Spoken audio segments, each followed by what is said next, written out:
Welcome to 5 and 5 from the one-stop co-op shop where I discuss 5 key elements of a game in about 5 minutes. I'm Michael Kelly, and today I'm looking at Decorum, a cooperative game of home decorating for 2 to 4 players. And a disclaimer that I was sent a review copy of this one. I tend to be a big fan of cooperative deduction games, especially lately, but how does Decorum measure up?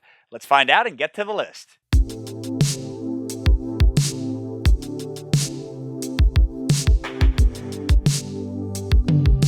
So first for my number 5, I'm going to start with a mix, looking at the 3 to 4 player gameplay in the box. So Décorum is primarily a 2-player game. You have a 20 scenario kind of campaign to go through with even unlockable content. But they also threw in a bunch of 3 to 4 player scenarios, and on the pro side, they work pretty well. They're one-offs, you can just throw one down and try it out, and it is nice with such a limited core player count to players that they added this option. But on the negative side, I found the 3 to 4 player scenarios just a little bit too chaotic. As I'll discuss later, the deduction in this game is already kind of challenging and different than most games, and with that many players all trying to do their own goals at the same time, we just found it a bit of a mess. And then the way you kind of like pass your cards to each other, to share secrets with each other, I just found it tough to follow, honestly. Maybe that's my own failing, but I didn't enjoy the 3 to 4 player play as much as I hoped I would. But I'm back up to a full pro for my number 4, which is the catch-up mechanic. So this is a deductive game, but the scenarios are limited and they have very specific goals. And with everyone each doing their own thing, it's kind of impossible for the game to have a hint system like a lot of deductive games might have. But Décorum handles this problem nicely, and I think in a really smooth, straightforward way, in that after a certain number of rounds, you get to tell each other what one of your goals is. You usually have 3 or 4 or 5. And this is simple, but it works great. Whenever you do this, your score goes down, so if you're trying to kind of challenge yourselves to do the best possible, that gives you an incentive to figure things out more quickly. But since in a way these scenarios aren't really replayable, I think it would be totally unfun if you just never solved anything. So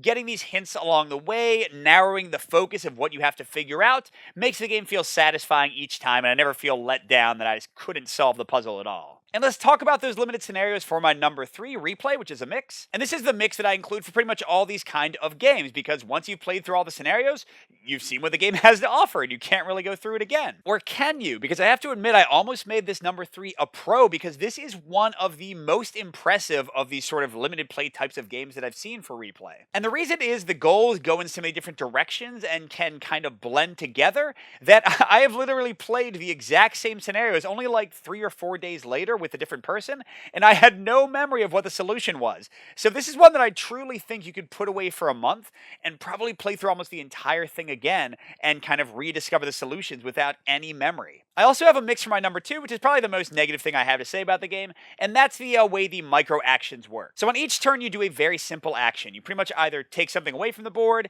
you put something onto the board, like a wall hanging or a vase, or you switch one thing with another. And that's pretty much it, and through those actions, you try to communicate what your goals are and also try to help the other person fulfill their goals once you kind of figure out what they are. And the fact that these actions are so small, only taking away one thing, can be both a great thing and a curse. Because on the positive side, choosing what the most efficient action is to give the most information is really interesting and tense. But on the negative side, it sometimes feels like you're doing too little, especially in 3 and 4 player games where you have to wait a little while. And spending your whole turn to take one thing away and then spending your whole entire next turn to put something else nearby, I don't know, it's not always exciting. And sometimes close to the end when you're just waiting for another player to give information, your best move is to take no action at all, and that's not fun.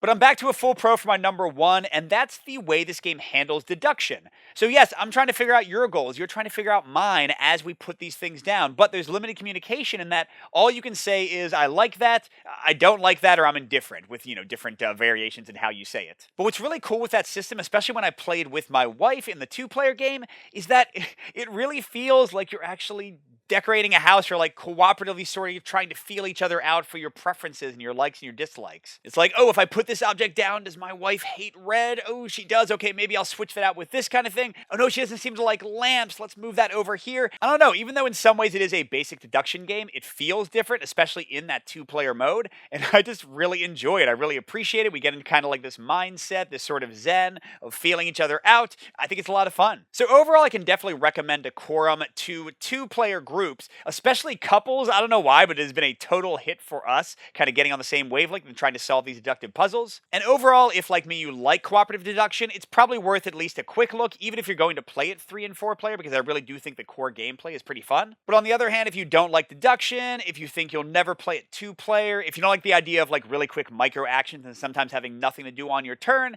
you might want to consider avoiding this one. Thanks for watching, and I'll see you at the next stop.